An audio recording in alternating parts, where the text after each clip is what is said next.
Abortion is a very difficult and emotional issue on all sides. And so before we begin, I want to say something that I really hope and pray is not lost in the discussion today, which is that in all of our comments, our goal is to engage and to impact and to hear from you after you have heard from us. But we want to make it very clear that we are a man and women of grace. And we understand that abortion is more than a reality in America, as we will be discussing this morning. And I say all this because I know that many people in this room have been personally touched by abortion.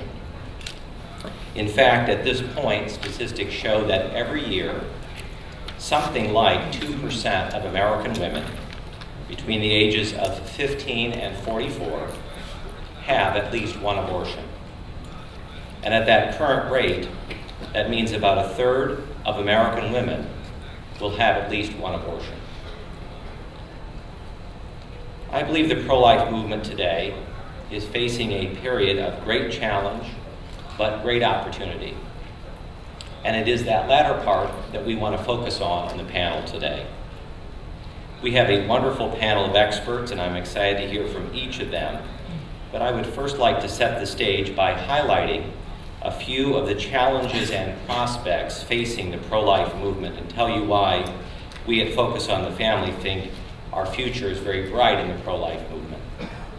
First, though, some of the challenges, if I may. Nearly 40 years after Roe against Wade, and almost 20 years after President Clinton first described his goal to make abortion, and I quote, safe, legal, and rare, 1 in 5 pregnancies in America now end in abortion. Minorities face higher rates, prompting black leaders in New York City just recently, and I'm quoting now actually from the New York Times, some black leaders in that city referring to abortion among women of color as genocide. Let me put a real percentage on that. At 60%, the abortion rate in New York City's black community is 1.5 times the citywide average of 39%, and 3 times the national average. This is Webster's definition of a tragedy. But there are others in the pro-life narrative that have come onto our radar scope just since the turn of this new year. Recently released video footage implicates Planned Parenthood staff in not 1, not 2, but 3 states. Staff who were willing to protect underage sex traffickers. And for the past 3 years, our friend Lila Rose has exposed Planned Parenthood's willingness to cover up underage sex prostitution rings and to accept donations for racially targeted abortions. As a great American once said, everyone is entitled to his own opinions, but not everyone is entitled to his own facts. I believe that Lila Rose represents a new generation, the generation that is in this room today. A generation of pro-life leaders, men and women like you. Young leaders who grew up in a post-Roe world where abortion is legal, but the first picture of your younger sisters and brothers were sonograms on your refrigerator doors. Your generation understands the tragedy of abortion like no generation before you. And those stories, the ones like the ones I've told this morning, they connect with your younger contemporaries in a way that statistics don't quite get to. In other words, this is a new pro-life movement with a personal investment in the issue and a gripping story to tell. The horror of the abortion industry was further revealed, of course, in Philadelphia, the city of our great nation's birth. This is where abortionist Dr. Hermit Gosnell was arrested for the murder of a woman and 7 live infants born in his abortion clinic. Once again, a gripping story has brought the loss and pain intrinsic in every abortion story back to the very forefront of our national consciousness. And in the very best sense, it has pricked the American conscience once again. By the way, the numbers support the notion that the more Americans think about abortion, the less they like it.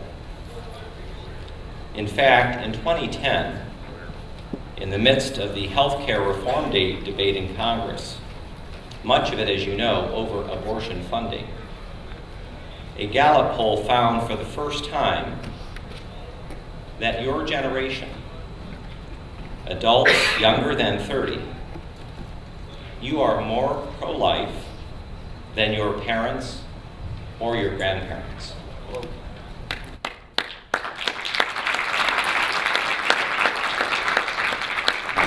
400,000 activists a few weeks ago braved 20-degree weather in Washington in January, despite the news reports that didn't quite meet those numbers.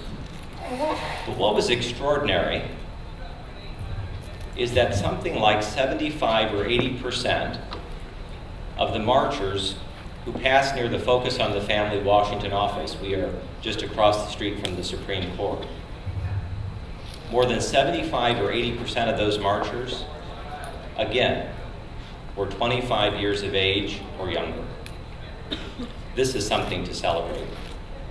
As was the fact that the night before the march, 30,000 people came to hear Mass and to prepare the next day for a rally before the march began.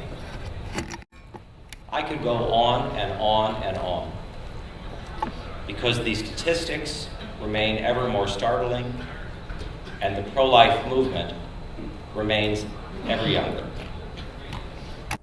So while it's easy to look the other way, we must resist becoming numb to news to the stories like the ones that I mentioned.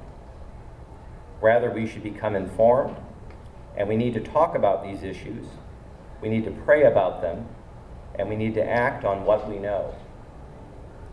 The president of Focus on the Family is a truly great man named Jim Daly. He's not yet 50 years old.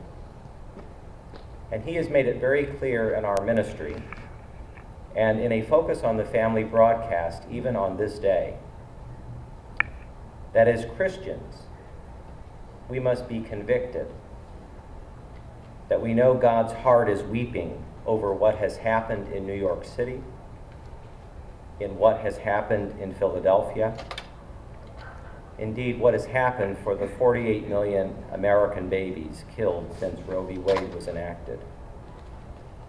In other words, we should be weeping with God. Why is that? Because there are real consequences to how we react to the events that have happened, and literally the lives of children are hanging in the balance. Technology, by the way, is on our side. At Focus on the Family, our efforts through something called option ultrasound. I'm going to ask all of you a favor. I'm going to ask all of you who are with us here or who are watching or hearing us otherwise, I'm going to ask you before the sun sets today that you would please go on to the Focus on the Family website. It's a remarkable resource. I'm asking you to go on to that website and to look at something called option ultrasound. I'm very pleased to say at Focus on the Family, since this program began, option ultrasound, we have saved 90,000 babies. And how have we done this?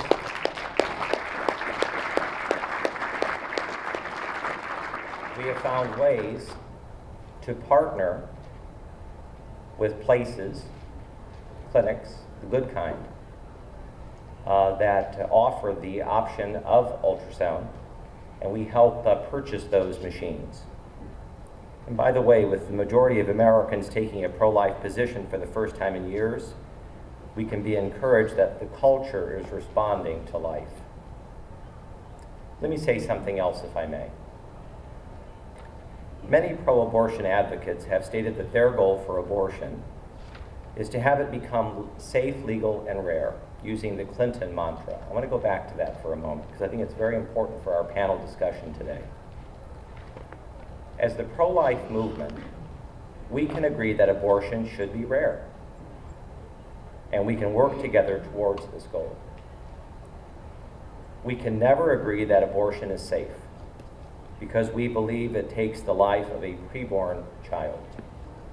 For this reason, we will never cease to work towards the legal rights of preborn kids. Not ever. We can save lives, however, if we work towards the stated goal of many abortion advocates to make abortion rare, because making abortion rare is a shared goal. And we intend to talk about that on the panel today. Why is that? Because as a nation, we should be able to come together on this point. After all, we're better than what is happening right now. We also at Focus on the Family believe very passionately in civil engagement. I want to define this for a moment. Civil engagement does not mean that we compromise our beliefs. After all, through the years, many of the life-saving gains we've achieved have been won through an incremental approach. While the issue is black and white to us, our conversation on this can't be as cut and dry with people who vociferously disagree with us. This is not all about political correctness or going soft. I'm very keen to make that point. Rather, it's about human beings and the death of human beings. And what is it that we can do to save some babies now? Let me say it even more clearly. We at Focus on the Family are committed to overturning Roe v. Wade because we realize children are in the balance. There are some that can be saved right now as we press ahead, and we need to understand this. We need to strategize on how to do it, and then we need to act to save these kids. A final point, if I may. At Focus on the Family, where I'm very privileged to serve, we believe that all people are of infinite value, regardless of age, regardless of development, appearance, or ability. This belief compels action, and it is rooted in our Christianity. As the great Martin Luther King Jr. wrote from a Birmingham jail nearly 50 years ago, and I quote, "Injustice anywhere is a threat to justice everywhere." My friends on this panel are heroes fighting the good fight against injustice every day, and they will go into much greater detail about both the challenges and the opportunities that I mentioned a moment ago. And before introducing them, let me remind us all, and I speak now specifically to those in the millennial generation. I remind us all that ours is not the first generation, yours is not the first generation to stand against the tide of injustice in our beloved country. Many, many people have worked very hard over many years for the abolition of abortion. And Martin Luther King Jr. did not live to see his dream realized, the other great battle that he was fighting for. But with Dr. King, we can rest assured that although the arc of the moral universe is indeed long, it does indeed bend toward justice, which is the very end and the purpose of government.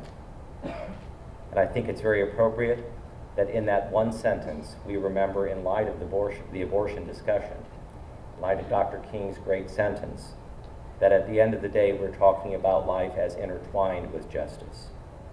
He said the arc of the moral universe is long, but it bends toward justice.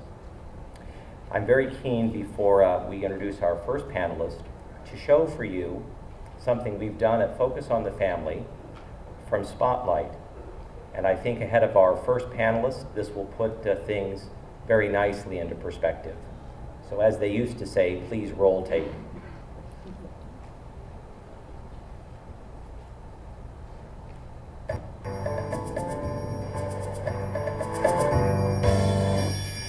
Stuart Shepard. This is Stoplight.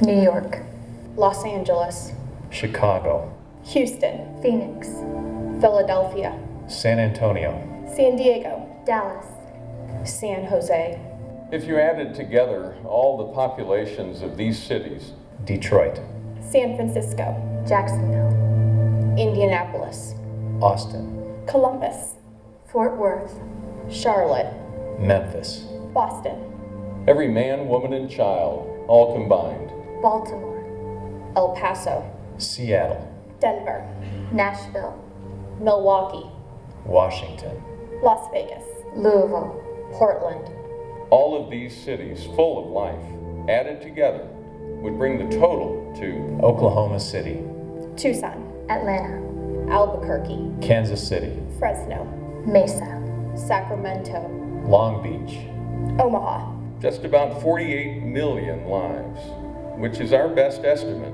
Virginia Beach, Miami, Cleveland, Oakland, Raleigh, Colorado Springs, Is our best estimate for how many preborn babies have been removed from our lives since the Supreme Court made abortion legal in 1973. Tulsa, Minneapolis, Don't you think we've had enough? Arlington, Honolulu, And at the very least, don't you think we could get Congress to stop paying for it with our tax dollars?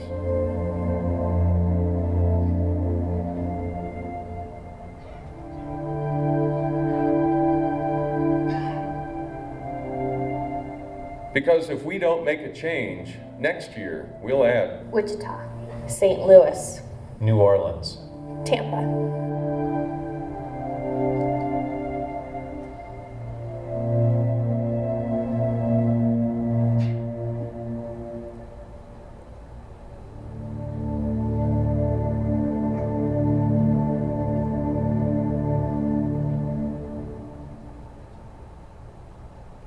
Lights, please. I think we'll stop there. high.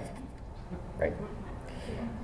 Anna Franzonello is staff counsel with Americans United for Life, AUL, our great friends in Focus. Anna's family has been actively involved in the pro-life movement for as long as she can remember. She is the sixth of 10 children. She claims they learned to walk on the picket line. At the Franciscan University of Steubenville, Ohio, Anna began sidewalk counseling. You can clap, that's fine. Began sidewalk counseling at an abortion clinic in Pittsburgh. And her experience on those streets is what led her to law school, to stand up and to be a voice for the unborn and the women and men hurt by the abortion industry through the practice of the pro-life law, which she does now. In May of 2009, Anna graduated with honors from Notre Dame Law School, where she served as president of the Federalist Society and was an active member of the St. Thomas More Society and the pro-life law student organization there. Anna is a Blackstone Fellow with the Alliance Defense Fund, another great friend of Focus on the Families.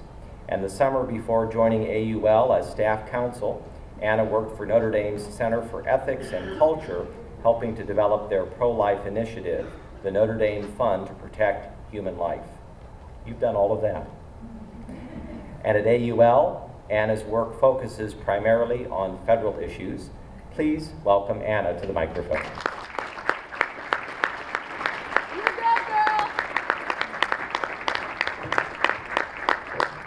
Thank you. And I have a PowerPoint. Oh, it's up there already. Great.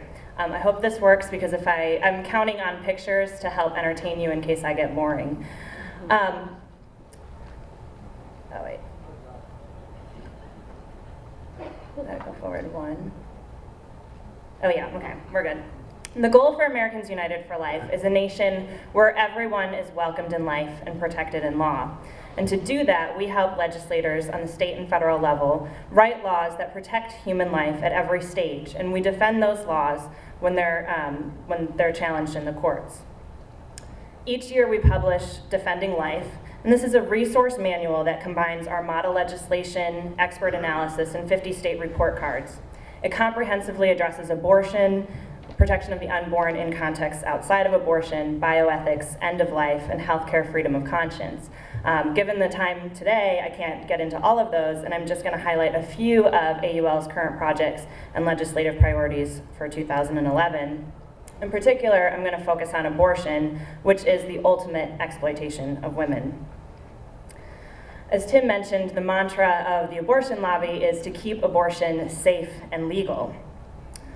But the recent uncovering of Kermit Gosnell's House of Horrors abortion clinic in Philadelphia has brought to some national attention to the fact that legal abortion has not been safe for women. However, the harm to women at his hands is not an isolated incident. There are several horrifying recent examples. As part of our efforts to help remedy the epidemic of substandard conditions at abortion clinics, AUL has developed model legislation, for example, our Abortion Patients Enhanced Safety Act, which requires abortion clinics to meet the same health, safety, staffing, and other standards that would be required by ambulatory surgical centers, which are health facilities that specialize in providing outpatient surgeries. And AUL has been there to defend these common sense regulations in the courts. For example, in 2000, AUL joined Arizona state officials to defend clinic regulations which were enacted after a young mother was left to bleed to death while the abortionist who botched her procedure was in the break room eating his lunch and then left to go visit his tailor. After being held up in courts by repeated challenges from the abortion lobby, finally, 10 years later, these regulations have gone into effect, and Arizona women now have more protection against the all too frequent substandard conditions at abortion clinics. Now, some abortion advocates, as Tim mentioned, add "and rare" to their description of what abortion should be. One way to ensure that abortions are rare is to stop paying for them. According to the pro-abortion Guttmacher Institute, research confirms that more women have abortions when they are covered by public programs. Not only is not funding abortions good for reducing the number of them, it's common ground among an overwhelming majority of Americans. And for decades, restrictions on the use of federal funds for abortions have been enacted in a patchwork way through appropriations riders, regulations, and executive orders. All of these are vulnerable because they either require annual approval or they can be undone by the next administration. So a bill in the current Congress, the No Taxpayer Funding of Abortion Act, would eliminate that struggle that pro-life congressmen face every year. It enshrines into law that no federal funds will pay for abortion.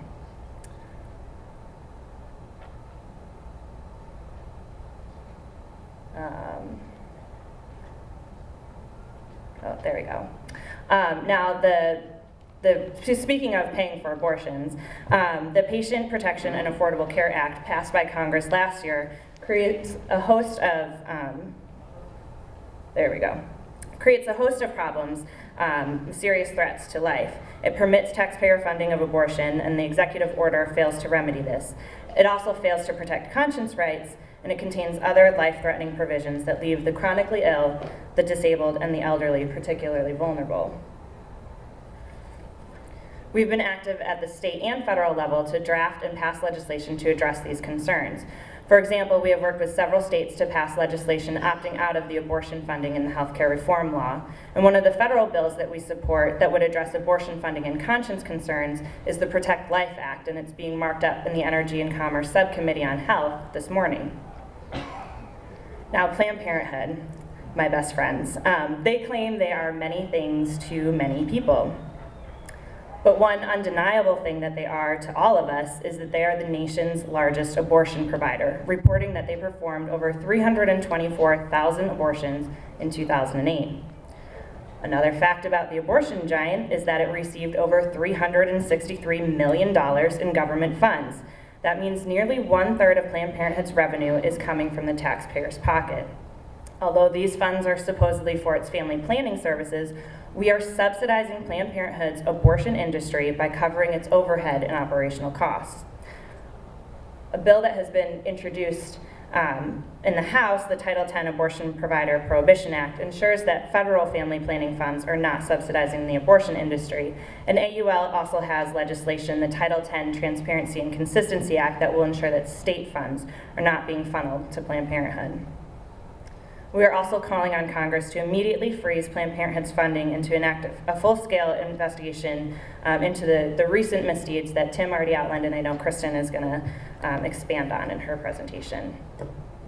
10 years ago, the abortion drug RU486 was inappropriately fast-tracked for approval by the Food and Drug Administration. So my question, I guess, is how does this drug fit into the safe, legal, and rare mantra? While it's not rare, in the last 10 years we have witnessed a chemical abortion revolution. A recent Guttmacher Institute report notes a significant increase in the percentage of abortions that are chemical as opposed to surgical. And it's not safe either. The FDA notes that they have received reports of serious adverse events, including several deaths. Nevertheless, our friends at Planned Parenthood are increasing its distribution through the use of telemedicine, and that's video conferencing in place of a face-to-face visit between a doctor and a patient. This practice violates FDA protocol and bypasses state laws designed to protect women. AUL has drafted model legislation to address the dangerous misuse of RU486, and including the Abortion-Inducing Drugs Safety Act.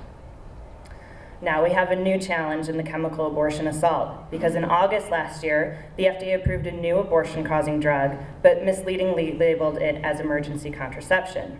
This drug, Ella, has a similar chemical makeup and mode of action to RU486. Translation, they work the same way. Ella can even kill an already implanted embryo. Now, Planned Parenthood is very pleased with the role that it played in Ella's approval. And another benefit to the abortion giant is that Ella's classification as contraception and not abortion makes the drug eligible for funding under programs such as Title X. And remember, Planned Parenthood is the largest recipient of Title X funding. I don't have time in this presentation to get deeply into conscience protections issue, but I just wanted to highlight it as an important one. We're expecting to see the Obama administration rescind regulations on the federal level that have been able to protect conscience for healthcare providers. And AUL also has state legislation, and we support efforts on the federal level to enshrine those regulations that have been protecting healthcare providers into law. And while we have model legislation, we need politicians who are going to enact these measures into law, and also we need an executive branch that's going to enforce them. Just one final initiative I want to bring to everyone's attention for AUL is the Advocates and Lawyers for Life programs.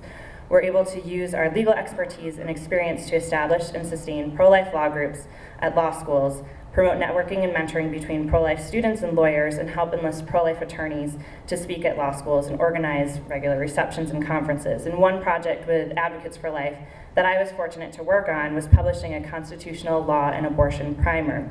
This primer helps fill the gaps that exist in many constitutional law courses and is designed to stimulate a richer classroom discussion and dialogue with fellow students and professors.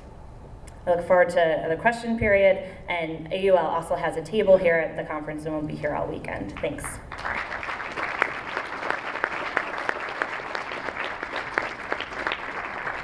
Anna, thank you very much. Our next panelist is Erin DeLullo. She is a consultant with the group lifeandmarriage.com. And in 1995, Erin brought suit against the Jefferson County, West Virginia Board of Education, which had denied her high school Bible club's request to attend the National Day of Prayer. After a 2-year court battle, Erin was victorious when a U.S. district judge forever enjoined the school board with interfering with the Bible club's activities. And she prides herself in only working with pro-life conservative clients. Those clients have included Virginia's Attorney General Ken Cuccinelli, Ohio Secretary of State Ken Blackwell, and numerous members of Congress, many of whom are speaking and appearing here during CPAC. In 2006, Campaigns and Elections magazine named Erin a rising star of politics. She is married, she lives here in Northern Virginia, and she and her wonderful husband have just welcomed their first son into the world. You'll love this. His name is Burke. That's his first name. His middle name is Blackwell, another great conservative name. That's Burke Blackwell Lewis into the world on January 15th of this year. Erin DeLullo. Thank you, Tim, and if I look at my notes a lot today, it's because I'm very sleep deprived. So thank you for that introduction and for having me on this panel. Winning the life issue, like any great cause, requires a movement of individuals and organizations that focus on different priorities. So we have the C3s, the nonprofit groups such as AUL, and then we have political groups like mine. But at the end of the day, we all share the same goal of defending vulnerable human life. For example, we need more people to volunteer at crisis pregnancy centers, but we also need good men and women to run for public office. To paraphrase Hillary Clinton, it takes a village to save a baby. And organizations are the same way. The pro-life movement is blessed to have many great leaders and organizations that do a variety of different work, from educating the public to training young pro-life leaders. All of this is important, yet it occurs to me, and I'm a fundraiser, so I know that money is the mother's milk of politics, that we all have something to learn from our friends in the conservative movement, who are primarily focused on fiscal issues. If a Republican politician votes to raise taxes, you can be sure that groups like the Club for Growth will find a way to fund a conservative primary challenger and scare that Republican who voted to raise for taxes. They just don't issue a press release. They will likely spend hundreds of thousands of dollars to send a message and to elect a leader who will not betray them the next time. For this reason, Republican politicians have a great incentive not to squish out on fiscal issues. Politicians like to be reelected. And for those of us who care about defending life, we can really learn from this model. To be sure, there have been occasions when a politician has betrayed social conservatives and have paid the price dearly for it. But it appears to me that there's no permanent political organization dedicated to full-time making sure that the anti-life vote is as politically suicidal as casting a vote to raise taxes.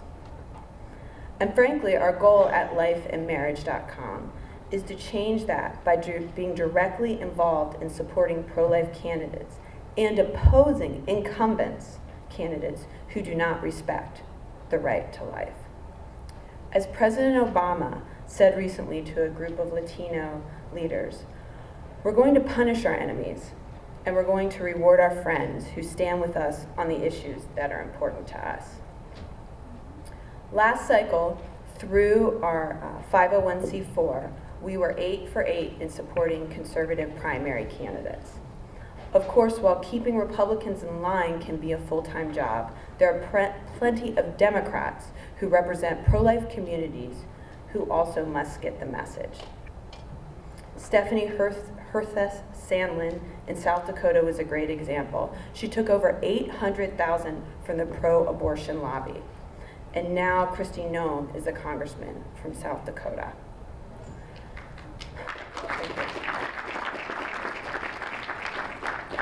Right now, the key issue we are working on is the effort to defund Planned Parenthood.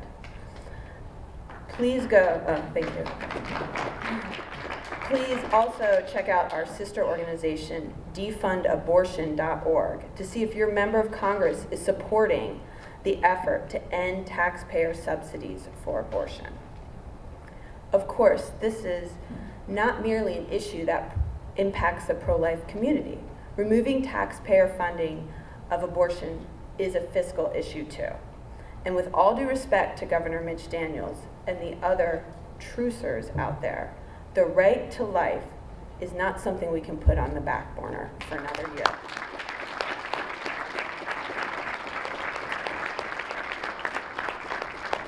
To paraphrase the president again, or to quote the president again, who recently borrowed a line from Newt Gingrich when he at the State of the Union talked about winning the future.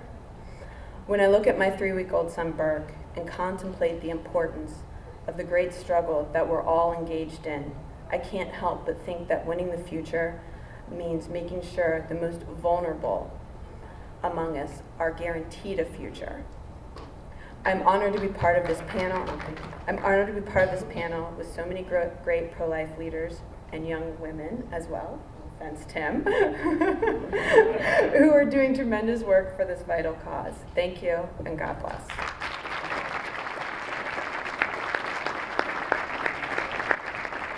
Thank you, Erin. Our next panelist is Kristan Hawkins. Kristan became Student for Life of America's first executive director in 2006. And since launching that full-time operation, she has helped more than double the number of campus pro-life groups in the United States. This is actually quite a great achievement. From 181 when you came there in 2006 to over 500 now. By launching SFLA's full-time field program. And if there are students here who are unaware of this, I know that Kristan will be eager to talk to you.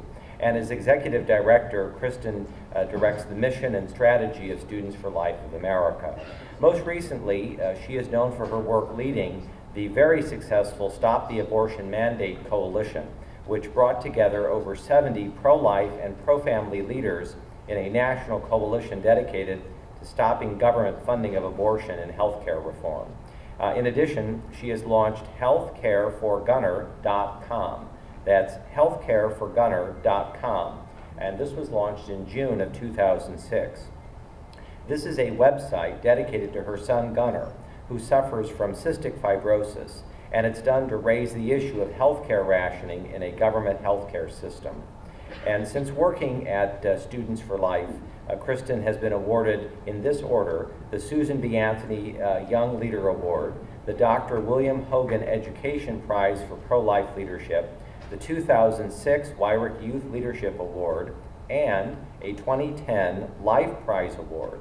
And Kristan's work and passion for the unborn has been featured in numerous publications, including Focus on the Family's Great Citizen magazine. And I will take a moment there to say, for those of you who don't know, we're eager for you to know at Focus on the Family about both our Citizen magazine and our daily CitizenLink.com.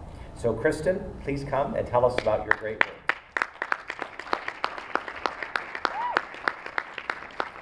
Thank you. I can't tell you how excited I am to be here today to talk about an issue that I work every day on, the future of the pro-life movement. I am unabashedly an abortion abolitionist. Yes. Thank you. Yes. As Students for Life, I am proud to say that we work not only with the future of the pro-life movement, but also the present leaders of the pro-life movement. This generation, my generation, we were the ones first targeted by Planned Parenthood and their allies. For a mere $350, they nearly snuffed us out of existence. And yet, ironically, today, they come back to our campuses and they target us again, but now to abort our children. Abortion is personal for this generation. We all have sisters, friends, neighbors, and roommates who've been personally involved in abortions. Many of us have been personally involved in an abortion. Recent polling is showing, and what Tim mentioned earlier, this generation is a pro-life generation. We actually poll more pro-life than our parents when asked. But we see it in a different way. We see abortion for what it really is, the greatest human rights tragedy in the history of our country. Yeah. And while this generation may poll liberal on many hot topic issues of today, there's one issue we win on. It's abortion. And this is significant because we're here as conservatives at CPAC. This is something we need to take note of because we can take back our campuses and we can create more conservative activists through the pro-life movement. This is how I got involved in politics. And I have the opportunity every day to do this on college campuses. We don't approach abortion as a religious issue either. We approach it as a human rights issue. And I ask students from all political backgrounds, if you don't have the right to exist, why are we protecting your other rights? Despite the challenges that Anna might have mentioned earlier with having the most pro-abortion president in the history of our nation, a pro-abortion Senate, Planned Parenthood, their allies, we have made and are making great strides for the future of this movement. However, to end abortion in our lifetime, we have to do one thing. we have to end demand for abortion. For there will always be abortion as long as women feel like they have no other choice than to go in to whore shops like Herman Gosnell's clinic in Philadelphia. You know, I've stood outside of abortion facilities before, and I don't know if you have done this. I encourage you to do it if you haven't done it. Go outside an abortion facility on a Saturday morning about 6 or 7 a.m. as the women are walking in.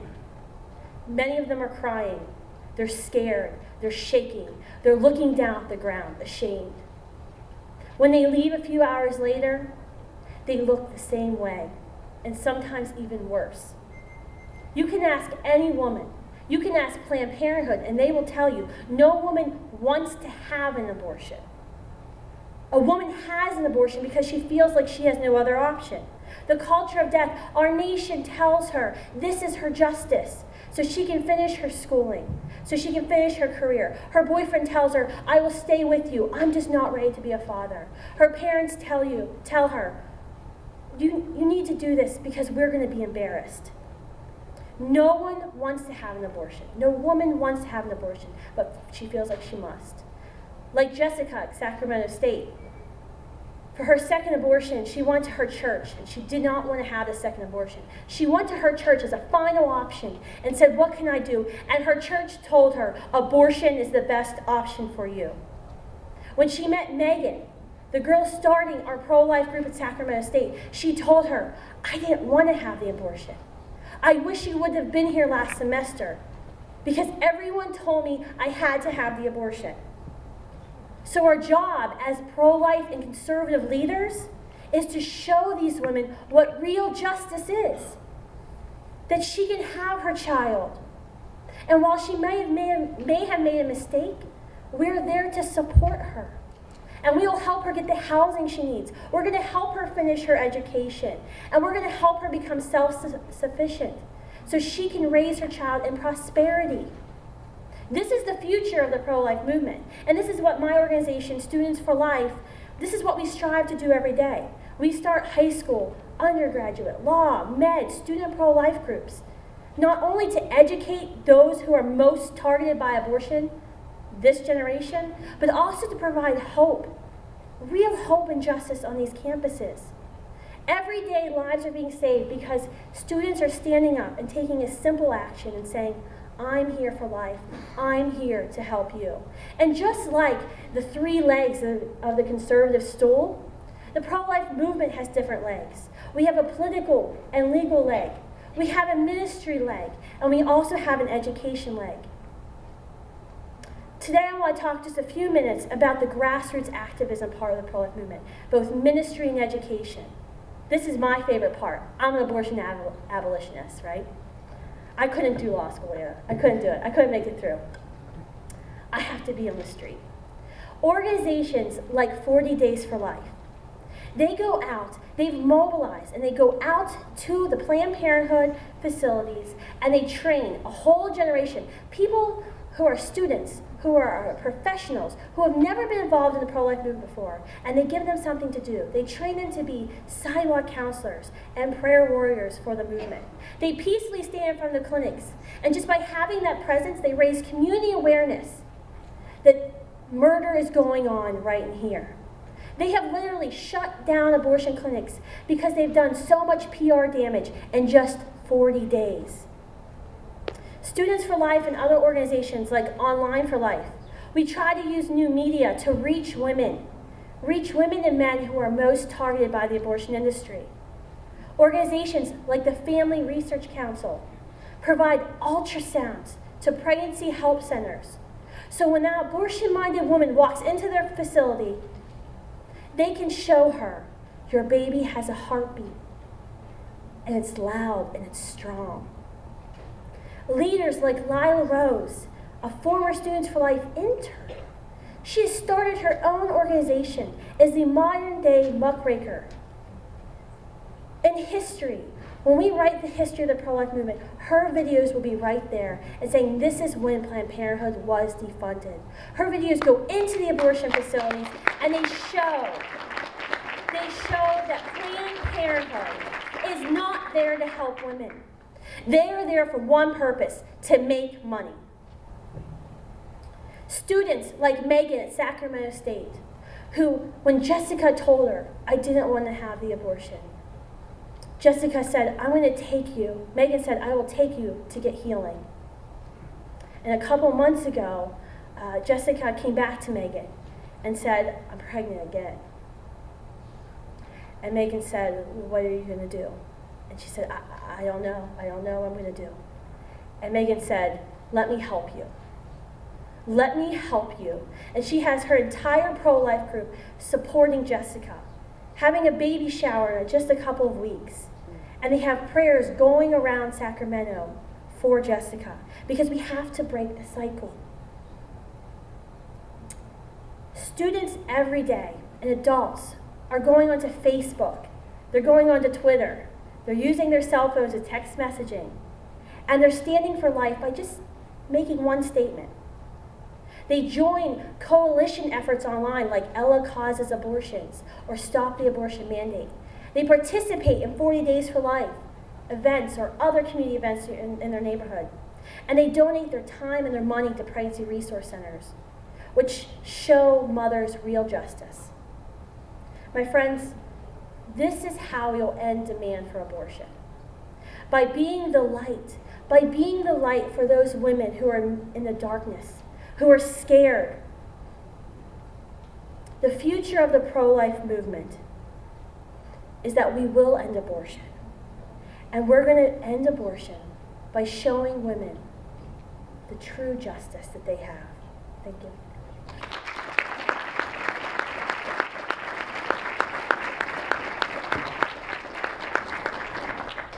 A fantastic panel, and we have time for questions.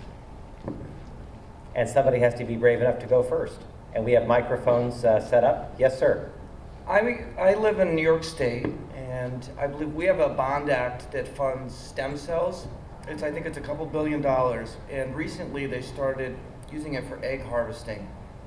And I think they actually beat the private sector. I think it's like $12,000 that they give young women for egg harvesting. And my question is, what is the medical, aside from all the derivative things that they use the egg harvesting for, what are the medical ramifications of that? Kristan? Well, I'm sure others will want to comment on this, but I actually got an email about this today.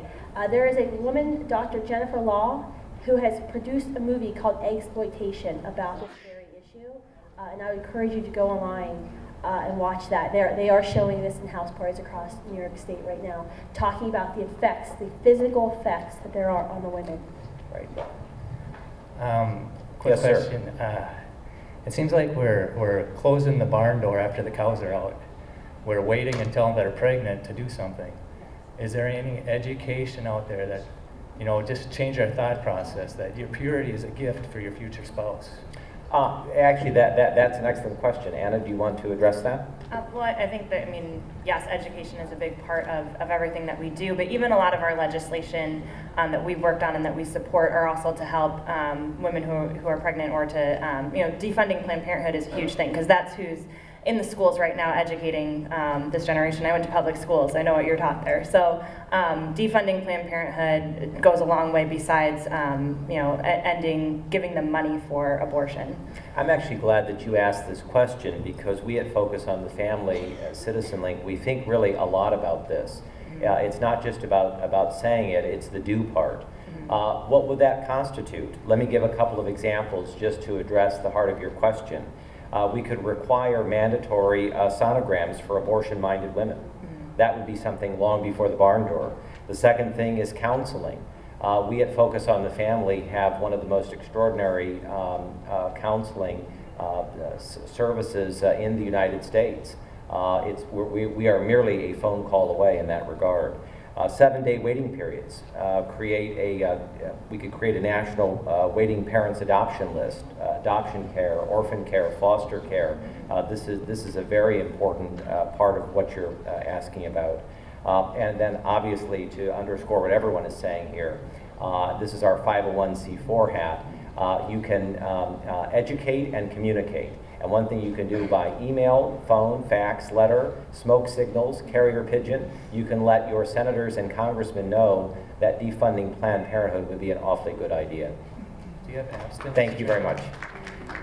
Yes, ma'am. Hi, my name's Shauna, and I'm a big fan of the Lila Rose videos, but a lot of my friends that watch mainstream media aren't necessarily aware of the videos, and so I was wondering how important is Fox News to getting our message out, and how can we make sure that the pro-life message is getting out to everyone who watches all news sources? Kristan? Fox News will show a lot of those videos. What's interesting now with this most recent thing with the sex trafficking, CBS, the mainstream media is starting to pick it up. And I think the best thing we can do is, we have to remember though, Fox News isn't, I don't call them up and say, hey, I need to be on Fox today because I got to talk to you about this issue. It's still hard work to be on Fox. And so what we need to be doing is use the social media networks. Because when the networks see Twitter and Facebook blowing up with a certain issue, that's when they start picking it up. And especially if you see in the anchors on Fox, they'll talk about, well, I just got this tweet or I got this. So I think that's really important as activists, that we have to be spreading these videos out virally across the internet. And we can actually drive their agenda by creating the buzz first. We can, so like if you get out your message through social media, then you can help Fox News pick it up. And exactly. That's exactly right, because the Fox News producers, I had a producer one time call me for a show, and she was reading lifenews.com. I said, oh, well, this is great, So they're out there, and they're reading what we're reading. We just have to make sure they see it.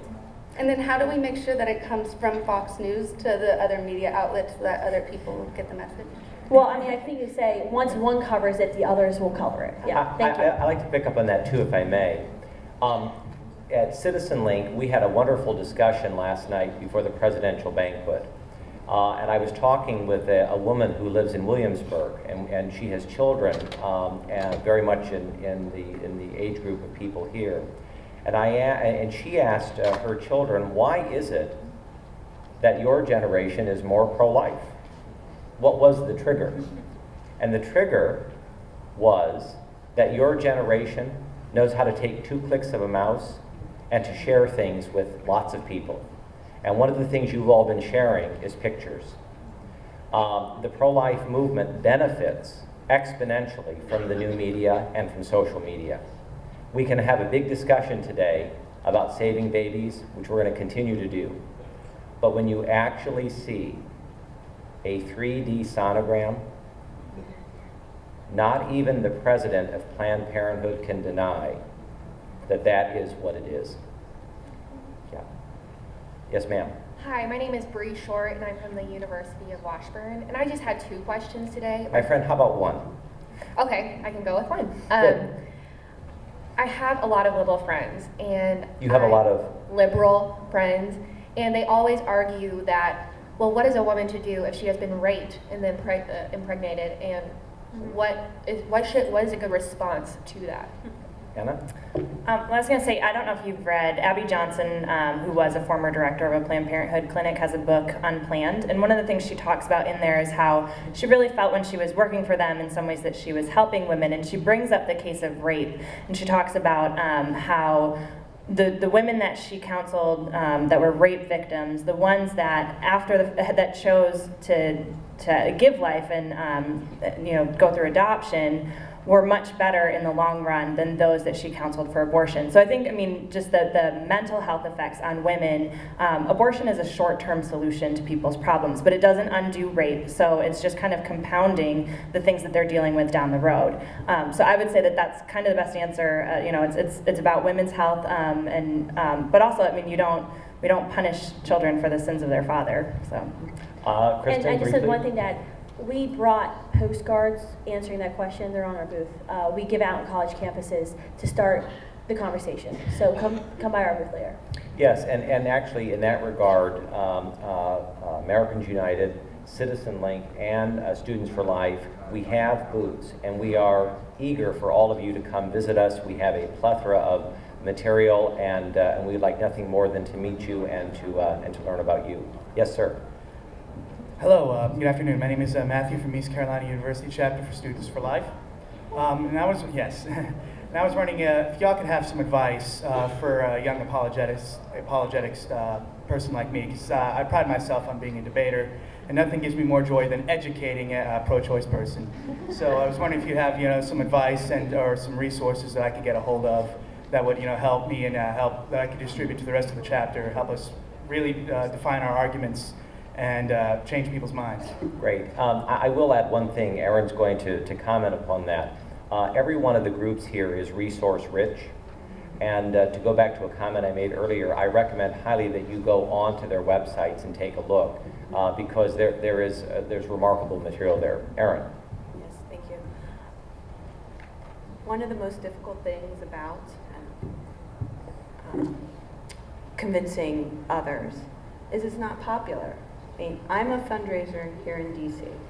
I do not hide that I won't work for anyone who's not 100% pro-life.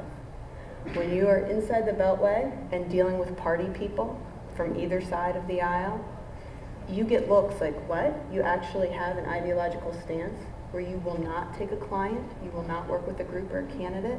So it's not popular, but it's worth being and taking unpopular positions that are right. And I would joke that we're sort of the opening act for the next speaker, Mr. Eric Metaxas, who wrote the book on Bonhoeffer, his biography. And if you haven't read it, you should, because this gentleman took an unpopular position and paid the ultimate price, his own life, to try to save others. And so you always have to go back to that. But if you're looking for specific talking points, I recommend you go to all of our websites and check them out. And one thing, if I may add, because I think this may be one of the most important things we could say. There are exceptions, but I think rarely do we win people to the pro-life side through a formal debate. And the wonderful thing about being on a campus is one-on-one discussions and personal relationships, which can often change hearts and minds at the same time. Yes, ma'am. Hi, thank you so much for having this discussion. I was wondering if any of you do support exceptions for either rape, incest, health, or life of the mother. And if you don't, then what do you think about H.R. 3, which allows the funding of abortions under those scenarios? Let's talk about H.R. 3. Yeah, I can. I would say that we don't write our legislation for those exceptions, but part of AUL's approach is an incremental steps, and so that we would support legislation that would advance the pro-life movement. Sometimes those exceptions swallow the rule, and so we would not support legislation with giant loopholes that kind of purport to be pro-life legislation. So we do support H.R. 3 even with those exceptions, but as a matter of principle, we don't think those exceptions need to be there or should be there, but that they don't swallow the rule on H.R. 3. And I think as a general view, focus on the family believes that all children should be welcomed into the world, all children, and protected by the law. We unfortunately have to close there, but I want to close on this note, if I may. CitizenLink, I know Americans United and Students for Life, etc., we all believe very firmly that the pro-life, pro-marriage, pro-family view has to remain central to American conservatism, that it remains central to the Conservative Political Action Conference, and we believe very firmly that inside the conservative movement, that life, marriage, and parenting are a very, very essential part of the way that we discuss all public issues. On behalf of all of us at CitizenLink and Focus on the Family, Life and Marriage, Americans United for Life, and Students for Life, we very much appreciate your time, and we look forward to continuing to be engaged in this great civil rights and social justice movement of ours and your time. God bless you.